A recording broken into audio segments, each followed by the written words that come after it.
que en Argentina, como se dice, el fútbol sea más que una pasión, una religión. Puede que sus hinchas sean de los más fanáticos del mundo y seguramente los llamados barras bravas sean, de estos, los más radicales. Pero existe en ese fútbol un inframundo que nada tiene que ver con el deporte, que mancha el nombre de los buenos aficionados y que produce una media de 6 muertos al año. Puede que ser hincha sea un modo de vida, pero ser barra brava es un medio de vida. Porque son mafiosos, son extorsionadores, son mercenarios del fútbol argentino que hacen de la hinchada una excusa para delinquir. Hay barras que facturan hasta 70.000 euros ilícitos al mes, que coaccionan al resto de la hinchada, que quitan y ponen entrenadores, o que se ofrecen a los políticos como fuerza de choque en sus mítines. Me mezclo con ellos, así funcionan por dentro las barras bravas.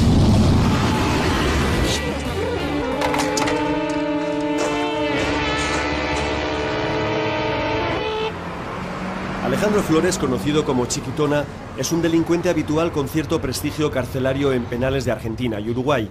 Un tipo duro, peligroso, que ha logrado a base de violencia hacerse un sitio en la barra de este modesto club bonaerense. Alejandro creo que es aquel que está allí con una especie de cuchillo en la mano. La entrevista va a ser imprevisible. Chiquitona lleva años destruido por la cocaína, el crack y todo tipo de pastillas, como la que se acaba de tomar. Alcohol, drogas, el cóctel habitual de un jefe barra brava. Nos cita en el campo un día de diario. Le ha pedido a gritos al utillero del club que le traiga una camiseta del equipo e increpa al jardinero con malos modos para que deje de trabajar mientras charlamos, como si él fuera el dueño. Negro, anda para allá, hazme un favor. Ahora después lo hace, dale, anda que se pueblo con Ángel. Dale, che, negro.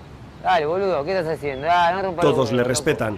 El camarero de la cantina, el celador de la puerta, el presidente del club. Obviamente es el miedo el que le proporciona ese estatus.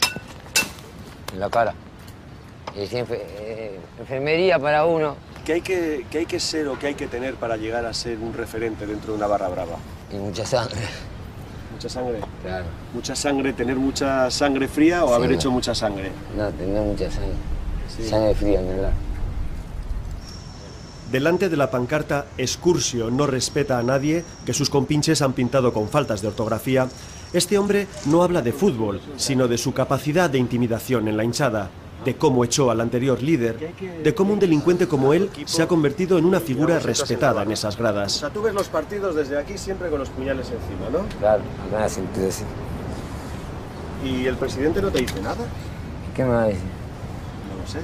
Y si me dice algo, me agarra uno. Le digo, tome, agarra uno y pelea. ¿No? Agarra uno y pelea. Y claro, o si quiere le doy este, el más grande. Pero con el chiquito, porque se pelear. El Excursionistas es un equipo humilde del barrio de Belgrano, pero con más de 100 años de historia. La presencia de Alejandro y sus secuaces en las gradas desagrada al resto de hinchas, pero pocos se atreven a verbalizarlo. Cuando este tipo salió de prisión, buscó al anterior jefe de la barra, lo corrió, como dice, por la grada a cuchillazos y se hizo con el liderazgo. Este es su territorio, que defiende incluso con el fierro. El fútbol, reconoce, le importa lo justo. ¿De qué vives, chiquito? ¿De qué vivo? Trabajo en la calle. ¿Trabajo? ¿No viste? ¿Con el fierro? Claro. Pero no le robo a los pobres. ¿Qué te crees, que eres una especie de Robin Hood o qué? Y ayuda mucho a la gente. Pero ahora hablo con mi cara, ¿viste? Te digo, mirá mi vida, no sé, quédate quieto. No, tranquilo. ¿Te van a dar la recámara? No, no tiene. Acabas de apuntar. No, pero no tiene. Déjala, chiquitona, que estoy. No tiene. Diablo. No, la cara, yo soy el diablo. Debemos acabar la entrevista porque Alejandro, el diablo, como él mismo se dice, está incontrolable. El arma está cargada y sigo sin sacarle ni una frase coherente sobre fútbol y pasión. ¿Es Chiquitona un ejemplo de líder barra brava habitual? ¿Es el típico referente de la hinchada, como dicen ellos? Quizá Alejandro represente más bien el estado de degeneración al que están llegando muchas barras bravas, convertidas en refugio de delincuentes que blanquean su pasado o su presente como hinchas fervorosos. Nunca en mi vida trabajé. ¿Nunca en tu vida trabajaste? No. ¿Te dedicaste Sí, a robar. a robar? Porque me gusta. Me gusta la adrenalina. Porque te gusta. Me encanta. ¿Verdad? voy a tener el poder. ¿Tú te consideras a ti mismo un ladrón, un delincuente? No. No. ¿Con qué categoría te Humilde, definirías? un ser humano, con corazón. Sí. De corazón, yo con el corazón, no con esto. Un corazón que se vuelve negro a veces porque dices que tienes nunca. que amedrentar y amenazar. No, bueno, pero hay psicología. Alejandro Flores, la chiquitona, fue asesinado a martillazos una semana después de darnos esta entrevista. Poco le duró el mando de la barra de excursionistas. La policía dice que fue una discusión de drogas. Algunos hinchas creen que fue, más bien, una disputa de liderazgo. Quizá fueron las dos cosas. El Barra Brava es un mercenario que no le interesa ver el partido. Él está atento a la organización del negocio durante el partido. ¿Qué negocio? La venta de drogas. Esto en cualquier cancha de Argentina, un olor a marihuana increíble y mismo cocaína.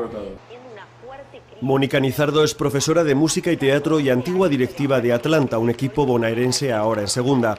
Cuando intentó reflejar en las actas del club el dinero que se destinaba a la Barra Brava, en etéreos conceptos de ayudas, comidas, banderas y otras partidas inexplicables, fue conminada a dimitir de su cargo. Entonces fundó la ONG Salvemos al Fútbol. Y Mónica, ¿de quién hay que salvar al fútbol entonces? Y el fútbol hay que salvarlo de las mafias organizadas que hay acá en los clubes de fútbol junto con la política. El grave problema de Argentina es que se juntan estos violentos, estas barras que hacen negocios dentro de los clubes de fútbol y que a su vez durante la semana son mano de obra en la cuestión tanto de sindicatos como de partidos políticos. Ese es el grave problema. Salvemos al Fútbol lleva un monitoreo de las muertes en el fútbol y ha detectado un patrón preocupante. Desde hace 5 años ha habido 40 muertos. Pues bien, el 80% de ellos no fueron por peleas entre hinchas diferentes, sino por venganzas y luchas de poderes dentro de las barras. Por ejemplo, 6 de los 10 muertos del 2010. El capital principal de las barras es la violencia. Un uso instrumental de la violencia que es el que está destinado a obtener beneficio económico. El sociólogo Diego Murci, con el que quedamos en las inmediaciones del estadio del River Plate, lleva años estudiando a los barras bravas. En su tesis Hinchas o hombres de negocios, defiende que las barras se han erigido en una especie de custodios de la identidad del club, de guardianes de las esencias en tiempos en los que los jugadores buenos enseguida se venden a Europa.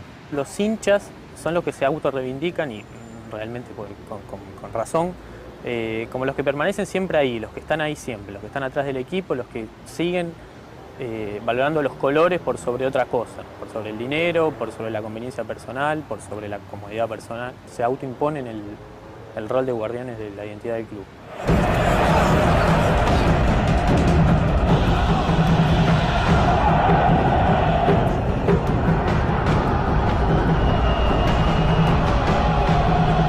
Pero en los últimos años ese rol ha cambiado y se ha emponzoñado. Para algunos pocos, los jefes, la barra es un medio de vida muy lucrativo. Y para el resto, los pibes, un lugar de pertenencia donde sentirse alguien y en el que se valoran atributos negativos para el resto de la sociedad, como la violencia o el delito. Aquí se convierten en positivos e incluso en marcas de reputación y respeto. Es una lógica casi tribal, pero así se ganan los galones en el submundo de la delincuencia. O sea, acá el barra se para así y te dice, jugamos un clásico, va a haber comida previa, nos encontramos a las 12 todos los pibes. ¿Cuántos somos? Somos 20. Y el directivo ya sabe que tiene que traer carne para 20. Bueno, oye, ¿por qué no nos llevas donde los pibes? Ahora, para que está. Primero firma acá. Se me caso. ¿Qué pasa con los pibes? No, hay mucho. Están belicosos, están belicosos. ¿Están belicosos? ¿Por Sí, qué? ahora se van a porque viene de gira. Pre-microclima. Así que se llevan de juerga desde hace 3 días. Se vienen preparando para esto. O sea que son imprevisibles, ¿no? Los pibes. Claro. Vale, incontrolables. Aunque nos ha prometido invitarnos a comer asado junto a la hinchada y enseñarnos sus banderas, Fabián Crudeli, conocido como El Crudo, líder de la barra brava de Atlanta, ha cambiado de idea ante el estado de euforia de los pibes. A ver, pero Fabián, primera sorpresa. ¿La policía, el operativo policial lo paga el equipo local? El local. ¿El Estado Acá, o la municipalidad no pone nada aquí? Nada. Aportáis un cheque de unos 350.000 pesos para pagar a los 1.000 policías del operativo, policial. Por jugar el partido. Aquí en Argentina el operativo policial lo costea el equipo local, es decir que, de alguna manera, la policía se convierte en cliente de los clubes que contratan y pagan. Hoy es un día grande, el Atlanta juega contra el River Plate y el despliegue de seguridad con 1.000 agentes va a costar 60.000 euros, a 60 euros por policía si es que trabajan los 1.000. Tú tienes una interlocución como referente en la barra, tú tienes una interlocución con el oficial, el policía al mando, ¿sí? Sí. Y si el oficial decide, pues no sé, es decir, sacar las porras y agredir porque cree que hay un comportamiento... Igualmente yo, si hay quilombo del lado mío, yo me pongo... como él agarra a la gente de él para que no reaccione, yo agarro también a la gente mía con todos los muchachos para que no reaccione tampoco. Pero todo es muy extraño porque tú eres el que estás pagando a ese policía. Sí, pero es así. Las cosas, el fútbol, ¿viste? O sea, cuando te pega un porrazo le recuerdas que le estás que te pagando. Pagué porque me esté pagando, soy masoquista. A Fabián le llamo referente porque ningún líder acepta que lo es.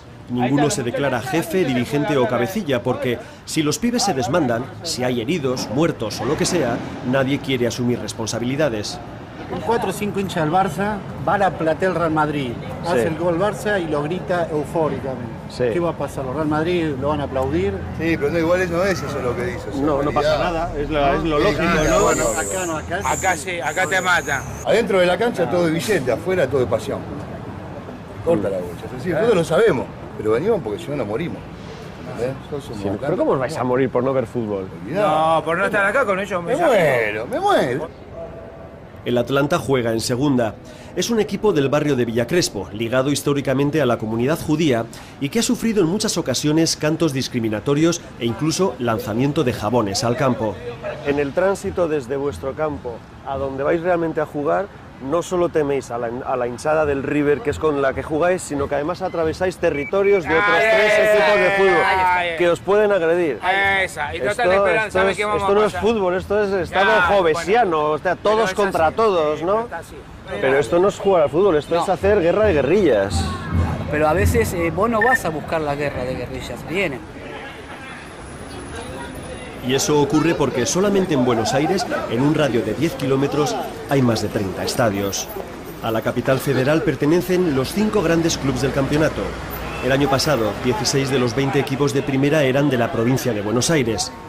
Cada fin de semana, las hinchadas de cada barrio, de primera, segunda o tercera, se trasladan para ver a sus equipos. Y se cruzan. Y a veces se enfrentan. Como en Europa podría ser que cada club representa una ciudad, en Argentina todo eso se juega al micro nivel de la ciudad de Buenos Aires y de los alrededores. Si avisamos es peor. Hay toda una liturgia previa al partido. La barra queda para comer, normalmente a cuenta de la directiva, se ponen hasta arriba de alcohol y drogas y establecen estrategias posibles de ataques si han decidido provocar o de defensa si temen una agresión. Las barras tienen santuarios donde guardan sus tesoros, las banderas, los trapos. Lugares secretos que a veces cambian cada semana y en los que se guardan también las banderas robadas a las hinchadas rivales, banderas consideradas trofeos de guerra. Hay un montón de pibes que tienen problemas y no quieren salir firmes, capaz que vos pasás... ¿Pero porque son delincuentes? No sé, no me interesa, yo no les pregunto. ¿O van hasta arriba de coca? Está esa, ¿me entendés lo que te quiero decir? Por eso están te decía. Imprevisibles, ¿no? Claro. Vas a filmar todo, ¿eh? De ahí para allá. De ahí para allá firma. Del segundo micro para allá atrás. Ah, bueno. Dale. El tipo es uno de los pesados de la barra. Los tambores, las banderas y los más duros de la hinchada van en los 2 primeros autobuses. Por eso, este sujeto nos invita a que no grabemos a esa gente. Se perciben una serie de órdenes y códigos invisibles, de palabras susurradas, de consignas dadas con un pequeño movimiento de cabeza, de miradas que nos señalan para que no se hagan ciertas cosas ante las cámaras. Hablarme de esos códigos internos invisibles para mí. ¿Cuáles son esos códigos que yo no puedo percibir? Porque vos venís ahora. Vos venís ahora. O trabajás, o estudiás, o dormís, o vagueás, o robás, no sé. Y aquí no se pregunta lo que hace cada uno entre semanas. Ese es el código, no pregunta. ¿Y qué vamos a estar preguntando? Puedo saber lo que hace acá estamos hablando de 600 y 60 personas. No, acá yo puedo hablar, abogado. yo sé, yo puedo poner la mano en el fuego por él, lo que hace por él, pero después de lo demás, ¿qué hace? código de silencio entre los miembros, cuando hay problemas entre ellos. La vendetta es otro, digo, una forma de solucionar los conflictos es a través de la violencia. Hay un código muy fuerte en la barra que no se delata a nadie. Un código de silencio, ¿verdad? El código de silencio y más frente... El código de silencio junto con la violencia para acabar con las cosas son códigos mafiosos, ¿no? Yo puedo ser Gaddafi, y soy hincha de Atlanta, a ver si me entendés. Gaddafi. Claro, y soy hincha de Atlanta, ¿pero qué si maté? O el sirio que está matando a todos los sirios. Al-Assad. Al-Assad, y soy hincha de Atlanta, ¿qué le voy a decir? Si es hincha de Atlanta. Bueno, estaría bien que el Racing le quitara el carnet de socio a Gaddafi o a Al-Assad, ¿no? Se puede hacer. Esto no está, no son socios. Esto no son socios. Pero esos entran gratis, ¿no? Y le da. ¿Entran gratis o no? Sí, le da para que entre. Como el que ¿Y por qué entra gratis? ¿Y por qué no pagan por su entrada? Van a todos lados. Como siempre se dice, ¿sabes lo que son? Son un mal necesario. Un mal necesario. Esa es la clave. Esa es la expresión que los legitima ante muchos aficionados, en los que todavía despiertan una especie de miedo admirativo. Obviamente la frase, dicha por el Crudo, que es su jefe, tiene otra trascendencia, la de reconocer que el matonismo es lo que mantiene la vitalidad del negocio, de su negocio, que en esta mañana de sábado es, sobre todo, la reventa de las entradas que la directiva les ha regalado. Todos estos que suben a los autobuses van a entrar gratis al estadio porque son la barra, y sus entradas serán vendidas a otros aficionados a precios astronómicos. Es curioso que digan que el mayor peligro que tienen en el tránsito es que les tiren piedras a los autobuses, cuando los autobuses no tienen ni siquiera cristales. Esto es una pedrada. Bueno, fíjate lo que firmás, no me entendés. Vamos a tener código, ¿no? Tenemos código. Sí. Tenemos código los dos, hermano. Vale. Pero, no, para. Antes de subirnos a los autobuses, el Crudo nos vuelve a recordar los códigos, sus códigos, es decir, que no saquemos o provoquemos a determinados individuos, que no les grabemos mientras se meten rayas de coca, que no lo tengamos en cuenta, en fin, si alguno se tuerce y nos agrede.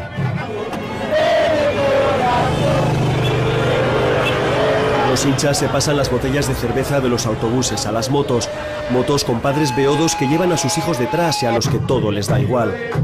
Desde el interior de estos buses destartalados, aunque van enlatados como sardinas y sin las más mínimas condiciones de seguridad, uno se da cuenta del componente ritual que hay en este viaje al campo. Las barras bravas viajan encapsuladas. Son conducidas como un convoy diplomático por las calles de Buenos Aires, con policías que cortan el tráfico en cada esquina para permitir un paso franco. El aliento es constante, los porrazos de los antidisturbios también, e incluso en el colmo del surrealismo, y pese a estar pagados por este club, la policía nos gasea sin piedad.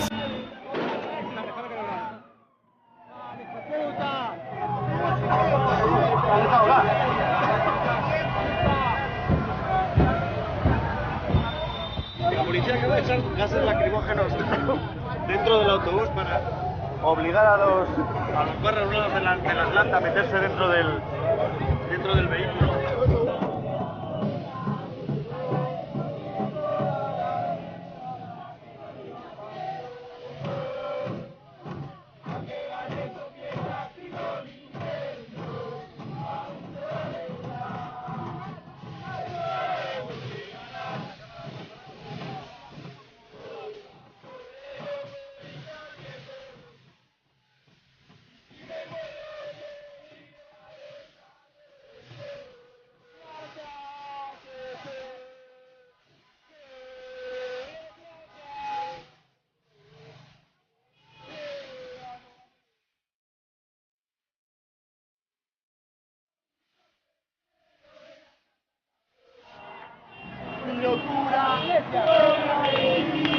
Cuando bajo de ese autobús en el que hemos viajado escoltados, diría que protegidos por la propia policía, aunque nos hayan echado gases por nuestro propio bien, suena así de raro, tengo cierta confusión sobre quién es el bueno y quién es el malo.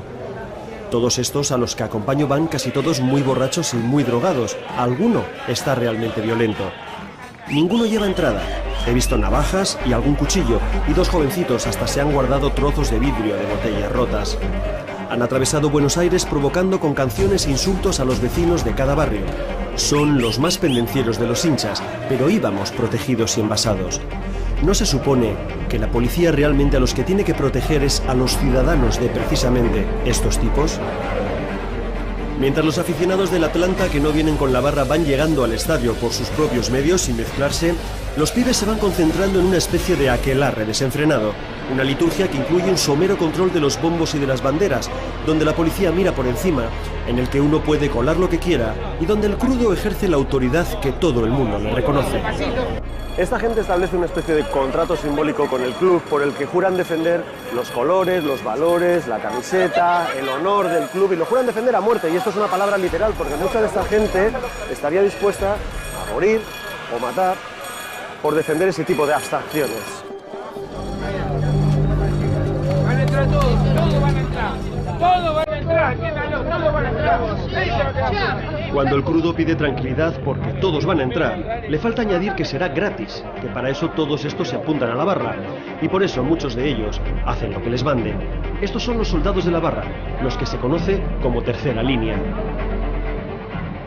Ingresar al corazón de una barra brava en pleno partido es como someterte a un electroshock emocional. Tu cuerpo retumba, tu mente retumba, es imposible oír al de al lado.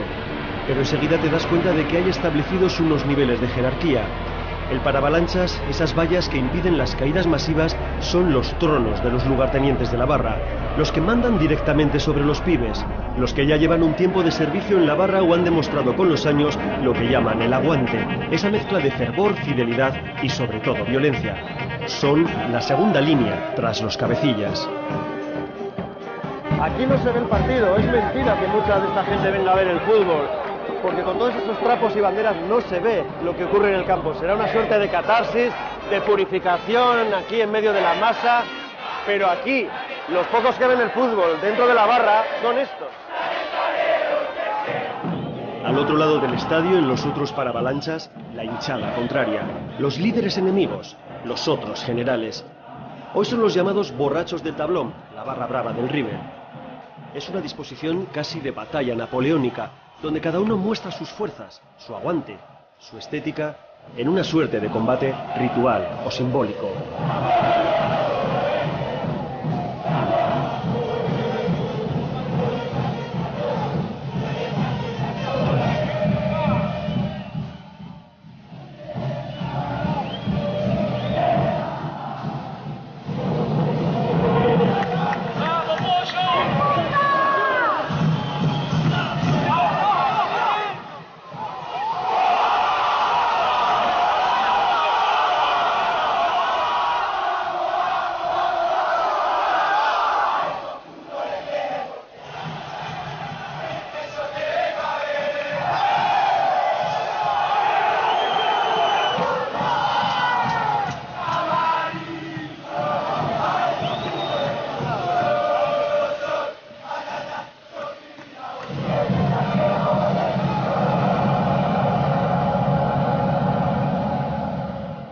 Hinchas odiados, hinchas admirados, las barras son necesarias, las barras son prescindibles, todo el mundo tiene una opinión.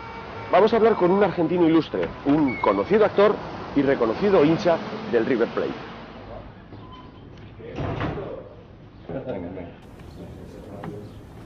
Yo he estado en el metro en Madrid yendo a ver un clásico en el Bernabéu y ver que toda la gente ingresa en los coches, en los vagones del metro, de las distintas hinchadas. Nosotros que somos un grupo de 5 o 6 argentinos que estábamos haciendo teatro y que queríamos ir al estadio, vivimos un clima de tensión que por supuesto no se correspondía para nada con la realidad. Sabéis que iba a haber pelea o lío, que ¿no? podía ocurrir cualquier cosa, acostumbrados a esa fricción que se produce acá. Y fue para nosotros revelador y una maravilla estar ahí y ver que no pasa absolutamente nada. Darín ha tenido más de un problema con algunos barras por ser personaje público, por ser hincha del River e incluso por ser amigo de Maradona, el ídolo de Boca.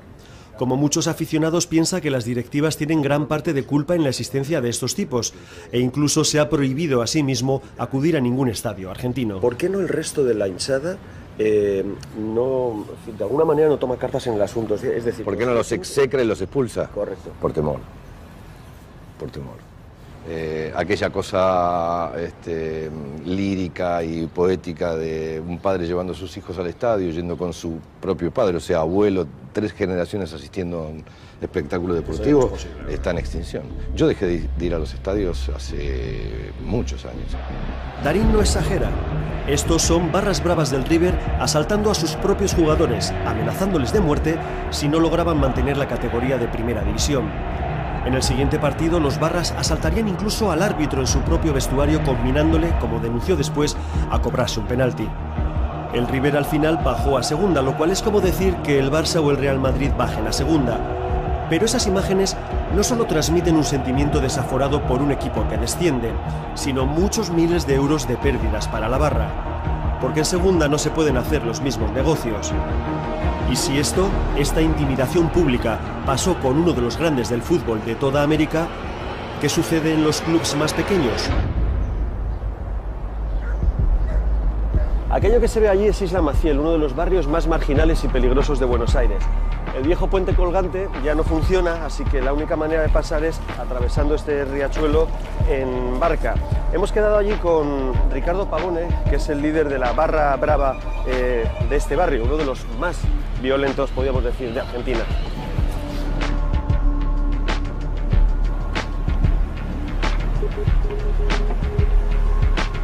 Esta ría vertedero no tiene ni nombre, lo llaman simplemente riachuelo, y estas aguas son de las más contaminadas del mundo por todo tipo de vertidos químicos y materiales pesados. Isla Maciel está enfrente del popular barrio de La Boca. Antaño era un lugar marginal lleno de prostíbulos y casinos, y ahora se ha convertido en una villa miseria en pleno corazón de Buenos Aires. Su campo de fútbol, el del San Telmo, ha estado cerrado 5 años por su inseguridad. Hoy sigue siendo una de las canchas más peligrosas para jugar como visitante. Ricardo, ¿tú eres jefe? ¿Eres un capo? ¿Eres el que mandas? No, un referente. Un referente de la hinchada. No tenemos capo, solo tenemos referente ahora por barrio. Decir que eres el referente de la hinchada es un eufemismo para decir que eres el que manda, ¿no? No. Ricardo Pavone, el gordo Richard, es uno de los que mandan, sin duda. Su autoridad se extiende más allá del campo. Durante nuestro paseo, muchos vecinos se le acercan para pedirle soluciones ante los desastres producidos por un reciente tornado. 63 años que vivo acá en la isla. ¿63 años? Él Sí. vive, él jugó en Telmo todo. Yo jugué en la primera San Telmo a los 14 años, jugué en primera. ¿Y sabes lo que era antes? Era un lujo. O sea, no la mierda como tenemos ahora. Richard es una especie de interlocutor social, un líder comunal que, según me dice, intenta limpiar el barrio de su mala fama. Hay que ser un tipo duro para llegar a ser referente, a llegar a ser un líder. Hay que ser duro, pelear, tirar tiro. O sea, hay que usar la violencia o la amenaza de usar la violencia, ¿no? La amenaza, psicología. Y por si tienes problemas o por si alguien quiere hacerse líder como tú, no sé, ¿vas armado o utilizas la amenaza de la violencia? Y sí, voy armado. ¿Vas armado? Voy armado, sí. ¿Vas armado ahora? Ahora sí. ¿Vas armado ahora? Está descargada, supongo, ¿no? Está descargada. Tengo que llevar el cargador en otro coso por la duda. ¿Por la? Por las dudas, Por para si que no se acaso. me escape un tiro, porque lo tengo en la cintura, ¿entendés? Y apunta para otro lado. No, igual no tiene nada, mirá. Sí, que nunca sabes si tienes una bala en la Quedé recámara. tranquilo que la sé manejar. ¿Seguro? Obvio. ¿Has disparado contra alguien? Y un par de veces sí, así. ¿Vas ahí?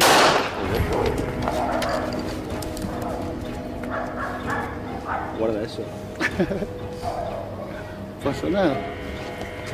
No pasa nada, ¿cómo que no pasa nada? No pasa nada. Estamos en medio de Isla Maciel, ha pasado policía antes por aquí. Sí, que venga la policía, no pasa nada. No saluda a la policía cuando pasa.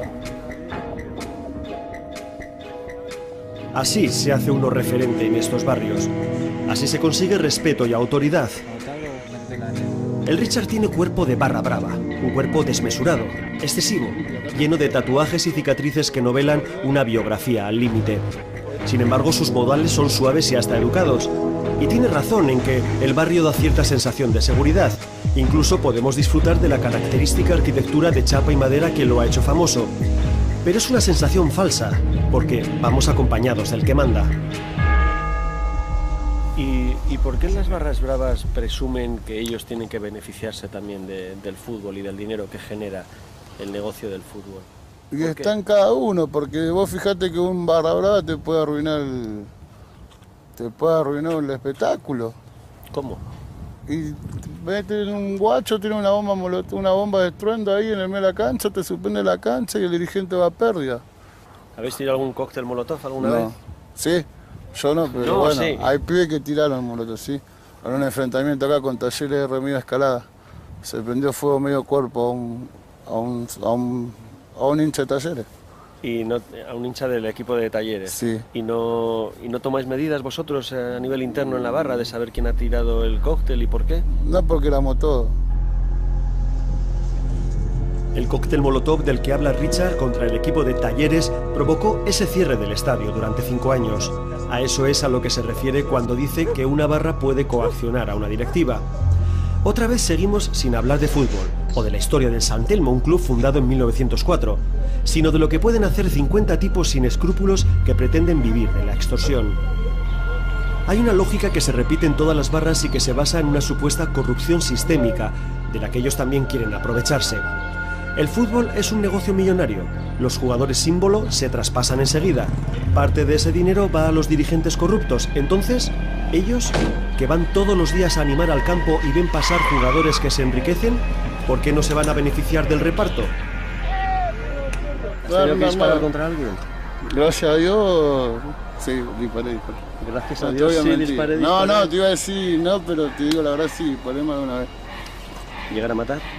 A matar nunca, porque cuando me di vuelta estaba tirado en el piso, no sé si se murió después. Yo lo viví. ¿Y por qué lo hiciste? Y por enfrentamiento, porque se hacían lo loco. Cuando los valores se mezclan y se confunden, cuando el tipo que va armado por la calle es el líder social del barrio, cuando los hinchas pretenden entrar gratis en los estadios o cobrar por aplaudir, también se crean universos morales alternativos, viciados por la corrupción y la impunidad. ¿Cómo pueden justificar el viaje con la barra de Boca, dos funcionarios? Por Dios. No, está bien, lo que pasa es que marca ya un nivel. Gustavo Gravia, periodista del diario deportivo Olé, interrumpe la entrevista para recibir un soplo. 2 jefes de seguridad deportiva han sido vistos con miembros de la 12, la barra de Boca Juniors, en un viaje a Brasil. De confirmarse un ejemplo más de la connivencia entre política, policía y estas mafias del fútbol. La 12 es claramente una organización mafiosa por varios motivos. Primero, está organizada como organización mafiosa. Un líder tiene un segundo grupo que vendría a ser como su consejo honorario y abajo un montón de soldados que le responden a ellos. Es una organización mafiosa porque tiene todas actividades ilícitas alrededor de ellos. Gravia ha escrito el libro mejor documentado sobre las barras y sus múltiples negocios delictivos. El periodista llama a estos hinchas mercaderes del aliento porque cobran por alentar, por animar y sobre todo por insultar a determinados jugadores o entrenadores. Son capaces de decidir ellos mismos quién juega y quién no juega. Vos querés jugar en Boca, vos querés que no cantemos en tu contra, vos no querés que no te rompamos el auto, nos tenés que pagar por eso. ¿Cuánta gente vive de la barra? De la barra real, los que ganan mucho dinero, hoy por hoy en una barra como Boca viven 6, 7, 8 personas. Estoy hablando de ganar dinero. Estamos hablando en cuestión de dólares de aproximadamente $60.000 por mes. Le pregunto a Gravia por algo que me había dicho Richard, que hay hinchas mercenarios que se venden al mejor postor. En la banda de Boca hay gente de River, en la banda de River hay gente que son hinchas de Boca, es así. Porque ahí hay plata. Te doy un ejemplo muy concreto. Uno de los máximos jerarcas de la barra brava de Boca, apodado el uruguayo, no era hincha de Boca, era hincha de River. ¿Y todo esto se sabe en la calle? ¿Lo conoce el resto de los aficionados? ¿Lo permite? El barrio de La Boca, la República, como dice alguna pintada, respira fútbol por todos los lados. Las pintadas de su barra, ahora dominada por el líder Mauro Martín, que la ha hecho suya, decoran muchas paredes. Los niños juegan al fútbol en cualquier esquina. Los cartoneros se enganchan a la electricidad de las farolas para ver los partidos. Tiene enganchada la televisión aquí. No la toques. No la toques. Caminito, la calle del Tango, está llena de turistas que se acercan curiosos a la Bombonera, el mítico estadio de Boca. Ahí están los héroes, los Maradona, los Palermo, los Riquelme. La 12, la hinchada más violenta del Boca, tiene aquí también una estrella en el Paseo de la Fama de la Bombonera. Uno de los negocios más lucrativos de las barras, sobre todo de la 12, la de Boca, es la de llevar turistas al estadio a $200 por cabeza. Se les garantiza la seguridad y una experiencia única, lo que ellos llaman Adrenalina Tour.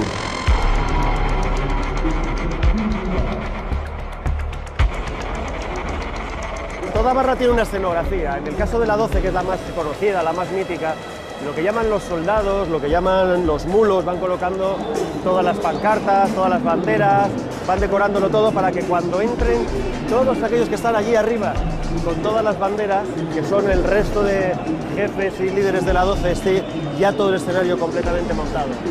Ellos tienen una marca y ellos, supongo que si tienen una marca, como cualquier dueño de marca, la comercializan, con lo cual allí ellos financiarán su viaje cuando van a seguirlo al club, lo que fuere. Quien nos habla de la marca La 12 como si fuera una empresa que tiene beneficios, que declara el IVA, que hace facturas o que paga sus impuestos, es Raúl Ple, segundo jefe de seguridad de Boca. Socio e hincha declarado, los fines de semana echa una mano a su equipo, aunque su trabajo real es el de fiscal antilavado, es decir, fiscal anticorrupción. Veo que en el lugar de la 12 hay un enorme cartel que dice La Barra de Mauro y le pregunto quién es. Sería el nombre de una de las personas que tiene, digamos, preeminencia o tiene cierto nivel de autoridad respecto del resto, es el organizador. Pero hay líder de la barra. Sí, se puede decir el líder. Desde hace unos años Mauro Martín es el capo de la 12. Cuando el antiguo líder salió de la cárcel y quiso recuperar su sitio, Mauro le recibió así. Este personaje, sin embargo, para el jefe de seguridad de Boca, para el fiscal Ple, es solo un socio, una persona con preeminencia. Un matiz que muestra la enorme indolencia con la que las directivas tratan a estas barras. Casi siempre con el argumento de que son los que más animan, la teoría del mal necesario. Otras veces porque estaban allí cuando ellos llegaron, y para todo el mundo, porque las barras conocen las corruptelas de esas directivas. Y si las barras no se llevan de ahí su tanto por ciento, no dudan en chantajear a esos dirigentes. Y aún así es difícil no reconocer la tremenda energía que destila una barra como esta, como la 12. Lo malo de todo esto es que hay unos cuantos líderes, unos cuantos mafiosos que usufructan toda esta pasión que tiene esta gente para sus propios negocios, sus propios beneficios mafiosos. Y como Mauro Martín, actual líder de la 12, nos pide $10.000 por entrevistarle en la barra, precio que dice que es lo que pagan otros medios, y como este reportaje precisamente trata de denunciar estas prácticas, decidimos encontrarnos, gratis, con su enemigo, con Rafa Diceo, con el anterior líder. Pero antes de entrevistarle, hablamos con unos cuantos que lo conocen. El primero, el juez que lo metió en la cárcel considerando a la 12, pese a lo que diga el fiscal Ple, como una asociación ilegal. Yo no sé si estoy en condiciones de decir que llegué al hueso. Sí, lo que puedo decir es que nosotros encontramos una cantidad de datos que permitieron establecer que, por ejemplo, lo que era la 12 o lo que era la Barra Brava de Boca era una asociación ilícita. Vergés nos recibe en su casa con la tibia rota, lesión que se ha hecho, como no, jugando al fútbol. Persiguió durante años a Diceo, una figura mítica, intocable, con muchas conexiones. Una persona con mucho carisma, en el sentido de que intentaba convencer todo el tiempo por las buenas, que tenía ascendencia sobre el resto, que era más intelectual, por decirlo de alguna manera, que física. Yo he ido a la cancha acompañando a la Barra Brava de Boca y he visto a Diceo en algunas canchas firmar más autógrafos que Martín Palermo. Joaquín Sabina también conoció a Diceo y a sus chicos de la 12. Incluso los citó en una canción, Dieguitos y Mafaldas, pensada para una antigua novia que pertenecía a la barra. Nos lo encontramos en Buenos Aires de gira con Serrat y nos cuenta que la primera vez que tocó en la Bombonera, la seguridad corrió a cargo de los chicos de Diceo. ¿Qué tal? Hola, querido. La primera vez que toqué, vinieron todos los de la 12. Sin ellos no se puede hacer un concierto porque controlan los aparcamientos, controlan las coimas, controlan las entradas, todo. Yo entonces no lo sabía. Vinieron todos y nos hicimos una foto en el camerino. Al año siguiente volví a tocar en la cancha de Boca, pregunté por ellos. Estaban todos en la cárcel, vinieron otros. La nueva directiva. Yo me río, pero no es tan gracioso. El de la cárcel era Rafa Diceo y la nueva directiva, el tal Mauro. Sabina, que sabe mucho de fútbol, está también enterado de los manejos de las barras, que quitan y ponen entrenadores, que se venden a los políticos por sacar una pancarta a favor o en contra de alguien, que utilizan la violencia de manera gratuita. En fin, le pregunto si ahora escribiría la misma canción. A mí me gustaba la épica, la lírica y sobre todo la chica de la 12, ¿no? Luego ya no me gustó tanto lo que empecé a ver y a leer y a ver y a oler. Bien. Hablemos entonces con el mítico Rafa Diceo. El encuentro se produce en un bar que ellos eligen, en su territorio, en la penumbra. Digo ellos porque Diceo aparece con una guardia pretoriana de exmiembros de la 12 que ciertamente intimidan. Cuerpos de barra, como el de Richard, tatuados, tremendos, que hablan de peleas, de aguante, de excesos. Hoy no te peleas contra otra hinchada, hoy se pelean entre los mismos de la misma hinchada. Yo primero tengo pasión por mi club. Ahora sí. Alguien va a hacer un negocio que no afecte la pasión por mi club y da para hacerlo, lo hago. ¿Y crees que ahora la gente que está en las barras está sobre todo para hacer negocios, muchos de ellos ilícitos? O ilícito o lícito, como lo quieran hacer, pero yo creo que primero está la pasión por tu club y tu club. Después está el negocio, que igual lo puedes hacer teniendo prioridad por tu club. Paramos la entrevista cuando Diceo recibe una llamada que tiene que contestar. Es Carlos Stornelli, director de seguridad de Boca, también fiscal, también exministro de seguridad. Y Diceo me enseña la pantalla complacido como demostrando su influencia o su nivel de contactos. A él, que tiene prohibido entrar al campo, le llama el jefe de seguridad del campo.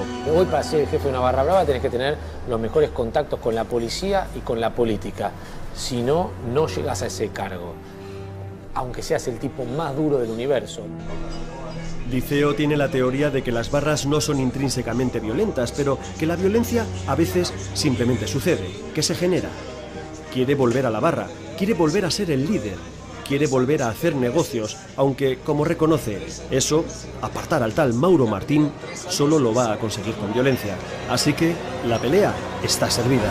Obviamente en la barra brava no se dirimen las cosas con votos en urnas o con charlas en un café, se dirimen a los tiros. Es que la lucha, de hecho, si yo vuelvo, obviamente que la otra parte no va a dejar que yo vuelva así de fácil.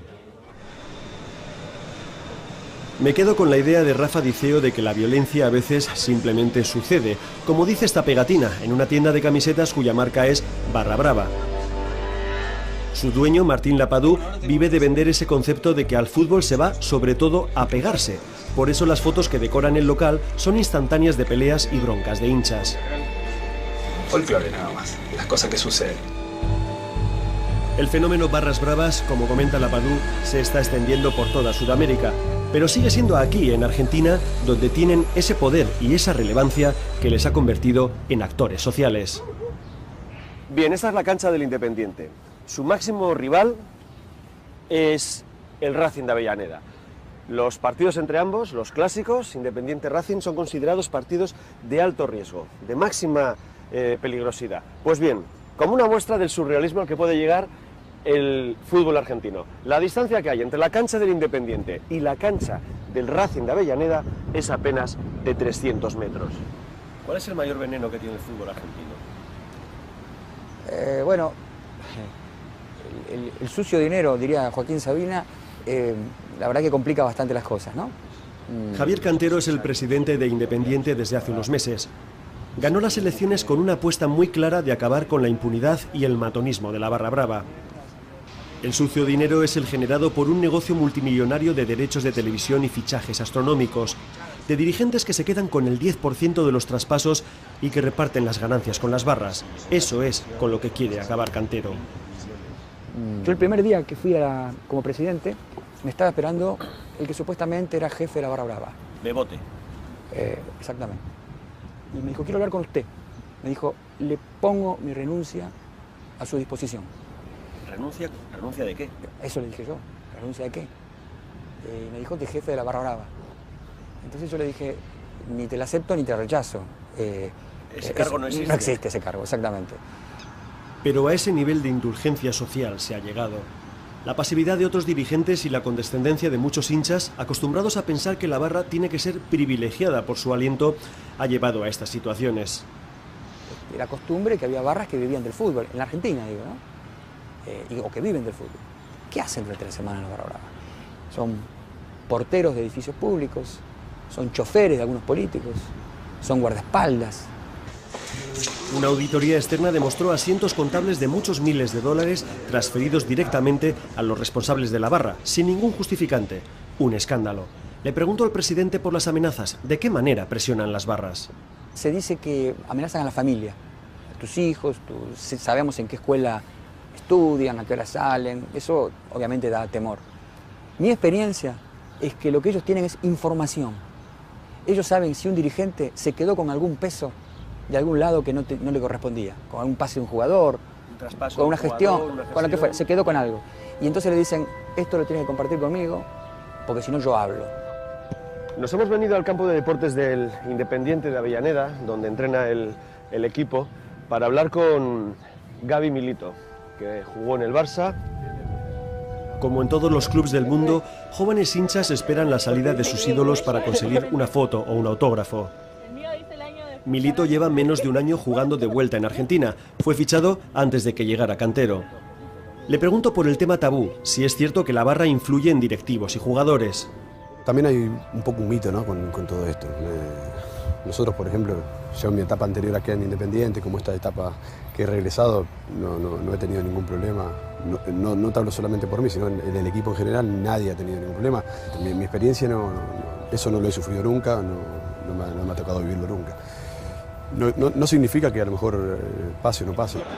Puede que sea un mito, pero su anterior entrenador en Independiente dimitió hace unos meses afirmando en público que se iba porque le echaba la barra. Una barra que llegó a entrar al vestuario para hablar con él y con los jugadores. Cuando un club no está bien manejado, seguramente el final es de esta manera. Entonces, ayer la decisión la tomó la barra brava. Entonces, quiere decir que son los que mandan un poquito en el club. Se tuvo que ir y cuando se fue dijo, me voy echado por la barra brava, porque yo no les di dinero y otra gente le daba. Entonces que estaba muy claro. ¿Quién me echó ayer? La barra brava. Nada más. 43839773, 43839774, y se el programa, tenemos un llamado, tenemos un oyente en línea. Va sobre barras bravas. Ah, bueno, ustedes van a la joda, es lo peor que hay. Ya nos lo advierte el taxista que nos lleva hacia Avellaneda, que tengamos cuidado. Hoy hay un clásico, el Independiente, el equipo del presidente Cantero, del jugador Milito, del barra brava Bebote, se enfrenta a su enemigo más íntimo, el Racing de Avellaneda, el del estadio de enfrente. Todos los jefes de policía de la zona e incluso de Buenos Aires nos esperan en comisaría para hablarnos del despliegue policial. Ninguno, ni ellos, ni nosotros, ni el taxista, nos imaginábamos que la mañana iba a acabar con la paliza a puñetazos y patadas que nos iba a dar la barra de Bebote. Se cortan las calles para que pasen los más violentos. No debería ser al revés. Yo creo que se cortan las calles en algunas ocasiones para garantizar la seguridad pública de todos. Nosotros no lo vemos desde ese punto de vista como discriminatorio, lo llevamos como una garantía de seguridad para el resto de la población. La cúpula policial bonaerense defiende su modelo de actuación. Les intento trasladar la queja de muchos aficionados que se sienten como ganado y no como ciudadanos que van a ver un espectáculo. Y les pregunto si reconocen como interlocutores a los líderes de las barras. Responde el número 1 de la policía bonaerense. En toda la sociedad siempre hay una persona que se destaca a los demás en su interlocución. Si la interlocución de esa persona lleva a un bien deseado, cualquier interlocución es buena como para poder llevar adelante una buena acción. Cuando salimos grabamos al lado de la comisaría a los trapitos, los empleados de la tercera línea de la barra, que cobran por permitir aparcar en un espacio público. Pueden llegar a pedir hasta 10 euros, y mejor pagar para no encontrarse con el coche quemado a la vuelta. Llevan hasta un talqui para comunicarse. Multipliquen 10 euros por todos los coches que caben en un radio de 1 kilómetro alrededor del estadio. Algunos cálculos hablan de 35.000 euros de recaudación en días grandes. Quizás no es muy serio esto de ir sin casco sobre la moto, pero al fin y al cabo vamos acompañados de policía. Esta gente tiene que hacer auténticos mapas de guerra cada fin de semana para llevar a las diferentes hinchadas de primera, segunda y tercera, que en esta misma ciudad juegan en el mismo día y a la misma hora. Todo con el objeto de que esas hinchadas no se crucen y acaben peleándose.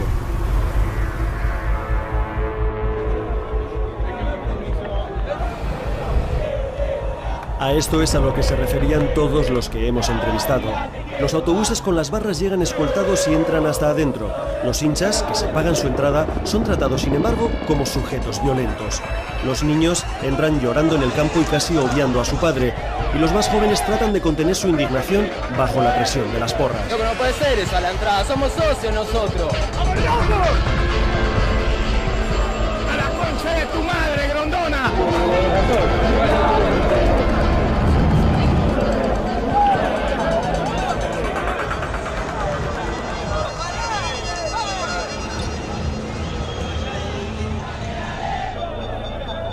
Cuando por fin pasamos los turnos con nuestra acreditación, con nuestros 2 escoltas de uniforme, nos damos cuenta de que estamos en la puerta de acceso de la barra del tal Bebote, el que presentó su dimisión a Cantero. Esta es la barra del Independiente.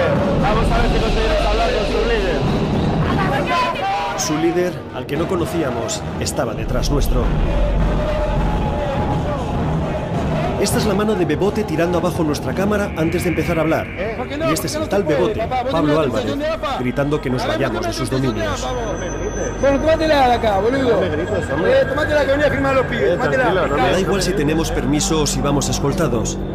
Enseguida, en segundos, nos vemos rodeados de su fuerza de choque, de su tercera línea. De 20 tipos que primero agreden al cámara y al inspector. Y que después vienen a por mí y a por el otro agente. Puñetazos, patadas, golpes.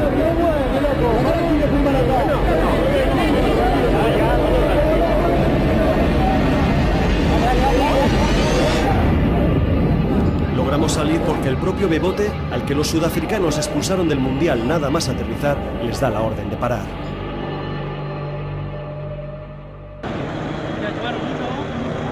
Casi nos mataron, Esto no puede ser, estamos dentro del campo, venimos con un oficial de policía. Sí, arrebatan y si yo no le agarro la cámara, le sacan la cámara a él, cobre yo, cobre él, cobre vos, cobramos todo. Pero os tienen acojonados, hacen con vosotros lo que quieren. Son 300 tipos. Bueno, aún así me parece alucinante que aunque se crea que es una cámara policial y no periodística, que tenga él, no sé, el tupé, los cojones de con un oficial delante, cogernos la cámara y echarnos y pegarnos, ¿no? Que hacen lo que quieren, que se creen amos y señores de esto. Qué pena, qué sensación de impunidad que tienen estos tipos. Sí.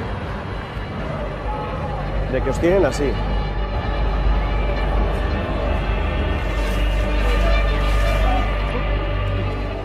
¿Cómo lo has visto? Yo complicada. Yo pensé que nos mataban a los 5. De los bajos fondos del fútbol, donde nos han pegado y pateado a un palco. Es curioso que ahora para subir al palco de autoridades vayamos con una escolta de unos 15 efectivos policiales. Pero cuando hemos ido a hablar con la barra brava íbamos solo 2 y casi nos matan a los 5 del equipo. ¿Verdad, amigo? Suerte, ¿eh? Hemos tenido. Espera, que no tiene el pato, Vidal la pide, el pato lo quiere hacer él, el pato.